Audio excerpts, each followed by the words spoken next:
सन माध्यम के रूप में हिंदी भाषा के प्रयोग संबंधी किस प्रकार की कठिनाइयाँ हैं, विस्तार से चर्चा कीजिए। अथवा विषय और माध्यम के रूप में हिंदी भाषा के स्वरूप में आप क्या अंतर पाते हैं, उदाहरण सहित व्याख्या कीजिए। अथवा विद्यालय पाठ्यक्रम में हिंदी भाषा किन रूपों में उपलब्ध है, वर्णन करें। अथवा माध्यम के रूप में भाषा कैसे काम करती है, टिप्पणी करें। उत्तर: विद्यालय पाठ्यक्रम में हिंदी भाषा दो रूपों में उपलब्ध है, पहला माध्यम के रूप में, दूसरा विषय के रूप में।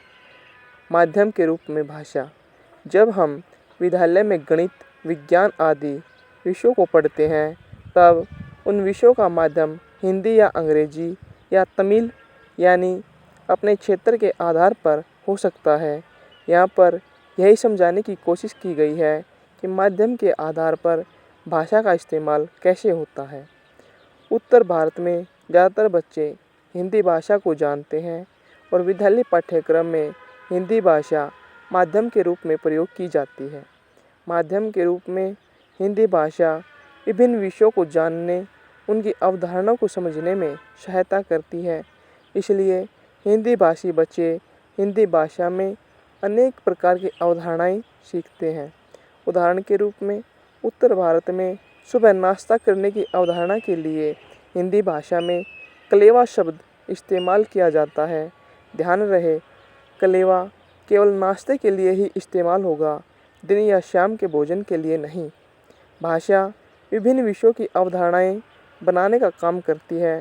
राष्ट्रीय पाठ्यचर्या की रूपरेखा 2005 के अनुसार भाषा शिक्षण केवल भाषा की कक्षा तक सीमित नहीं होता।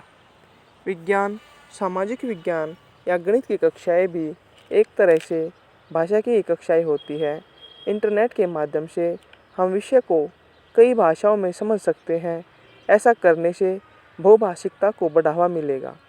प्राथमिक शिक्षा की दृष्टि से संपूर्ण पाठ्यचर्या में ऐसी नीति के अंतर्गत भाषा शिक्षण का विशेष महत्व है और बाद में सभी शिक्षण एक अर्थ में भाषा शिक्षण ही होता है।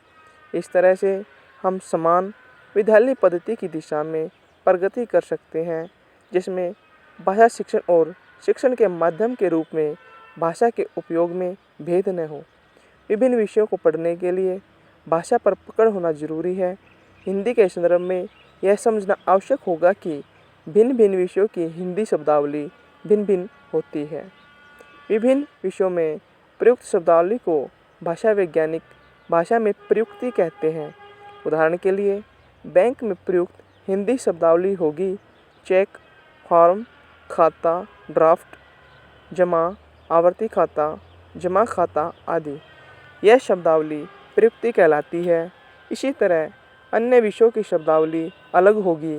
इसलिए भाषा को सीखने का अर्थ भिन्न भिन्न प्रयोग क्षेत्रों की शब्दावली को सीखना है और उसका संदर्भ में सही प्रयोग करना है।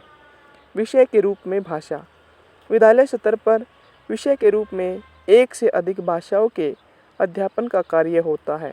हिंदी प्रथम भाषा हो सकती है, द्वितीय भाषा हो सकती है और तृतीय भाषा भी। किसी भी रूप में हिंदी भाषा के अध्ययन अध्यापन का सर्वोपरि उद्देश्य है बच्चों में इस भाषा के प्रयोग की कुशलता का विकास करना।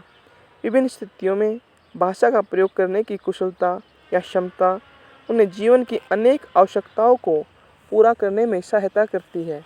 वे अपने जीवन में भाषा के अनेक प्रकार से प्रयोग करते हैं, जैसे अपनी इच्छा अनिच्छा को प्रकट करना, किसी की राय लेना देना, अपना तर्क प्रस्तुत करना, किसी की बात को समझना, दूसरे को अपनी बात समझाना आदि।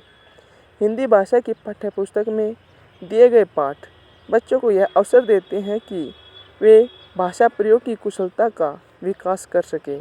उन पाठों में न केवल साहित्यिक विधाओं के पाठ होते हैं, बल्कि विभिन्न विषयों से संबंधित पाठ भी होते हैं। उदाहरण के लिए कहानी, कविता, निबंध, नाटक आदि। विविध विषयों के पाठों में हिंदी भाषा के विविध रूप देखने समझने को मिलते हैं।